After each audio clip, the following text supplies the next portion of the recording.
इतिहास के साथ खिलवाड़ या इतिहास के साथ छेड़छाड़, इससे संबंधित बहुत सारी बातें या बहस इंटरनेट पर या 2014 चुनावों के बाद खास तौर पर इस देश में होने लगी है। लेकिन बेहद दिलचस्प बात, एक तरह से इतिहास की परतें कहना खुलना, एक तरह से संभल से जो तस्वीरें आ रही हैं वो सबके सामने हैं कि किस तरह से इस देश में इतिहास को समय समय पर इतिहास के पन्नों में इतिहासकारों ने बुलडोज किया और जब जिसकी जितनी ताकत रही उसने इतिहास को एक तरह से मिट्टी के अंदर या कूड़े के अंदर दबा दिया। संभल एक ऐतिहासिक रूप से बेहद महत्वपूर्ण जगह है और सनातन के लिहाज से भी अगर इस देश के इतिहास को देखें तो उसके लिहाज से भी संभल बेहद महत्वपूर्ण जगह है। संभल से जिस तरह की तस्वीरें आ रही हैं वो दिखा रही हैं कि किस तरह से सच में ऐसा सच है कि समय समय पर इतिहास को बुलडोज किया गया है। मैंने कहा आपसे, वो इतिहास के पन्नों में भी और वास्तविकता में भी। संभल में एक बावड़ी मिली है। बावड़ी का मतलब होता है तालाब। पुराने समय में राजा महाराजा राज्य की महिलाओं के लिए या परिवार की महिलाओं के लिए उस तरह की व्यवस्था करते थे और वो बावड़ी जो बताई जा रही है, जो संभल के डीएम है राजेंद्र पैंसिया, वो क्या कुछ कह रहे हैं पहले वो सुन लेते हैं।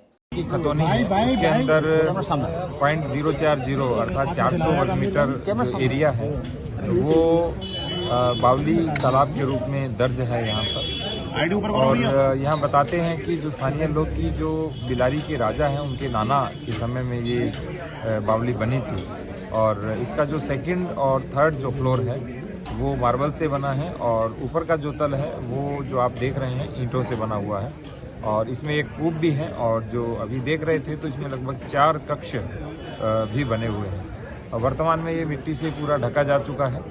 कल जन सुनवाई के अंदर जो समाधान दिवस था शनिवार का, उस दिन भी ये प्रकरण आया और उससे पूर्व में भी हमें संज्ञान में आया। इसीलिए जो नगर पालिका की टीम है उससे जो ऊपर की मिट्टी है वो हटवा रहे हैं और धीरे धीरे मिट्टी निकाल रहे हैं ताकि इसके स्ट्रक्चर को किसी भी प्रकार की कोई हानि न हो। वर्तमान में 210 वर्ग मीटर एरिया ही इसका बैठ रहा है। शेष जो क्षेत्रफल है इसका कब्जे में है, जिस अतिक्रमण को मुक्ति की कार्रवाई जो ड्यू प्रोसेस फॉलो करके करेंगे। बावड़ी का मतलब तालाब होता है। मैंने आपसे बताया कि आमतौर पर पुराने समय में महिलाओं के लिए, घर की बेटियों के लिए व्यवस्था की जाती थी।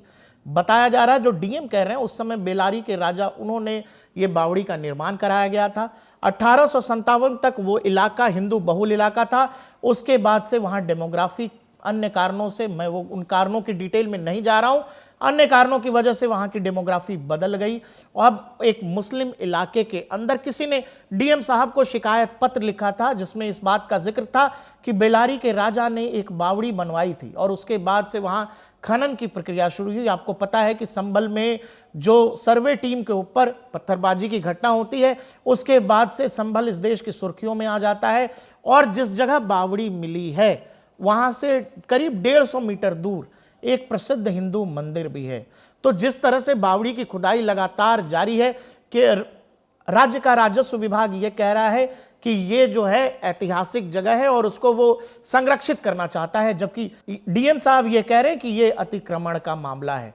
इतिहास, मैंने आपसे वीडियो के शुरुआत में कहा कि इतिहास को कई बार पन्नों में छुपाया जाता है या बरगलाया जाता है, लेकिन ये बड़ा दिलचस्प है कि संभल के अंदर हम लोग इतिहास के पन्नों में पढ़ा करते थे कि खुदाई करके कोई शहर मिला या कोई इमारत मिली, आंखों के सामने खुदाई से ये जो बावड़ी आपके स्क्रीन पर दिखाई दे रहा है ये बताया जा रहा है कि 3 मंजिला है और ऊपर की इमारत जो है वो ईंटों से बनाई गई है, जबकि नीचे की जो 2 इमारतें हैं उनमें मार्बल का उपयोग किया गया है। अभी तक करीब 6 फुट की खुदाई हो चुकी है। वहां लगातार भारी मशीनें मंगवाई जा रही हैं क्योंकि करीब 3 मंजिला ये इमारत है जिसकी खुदाई होना बाकी है।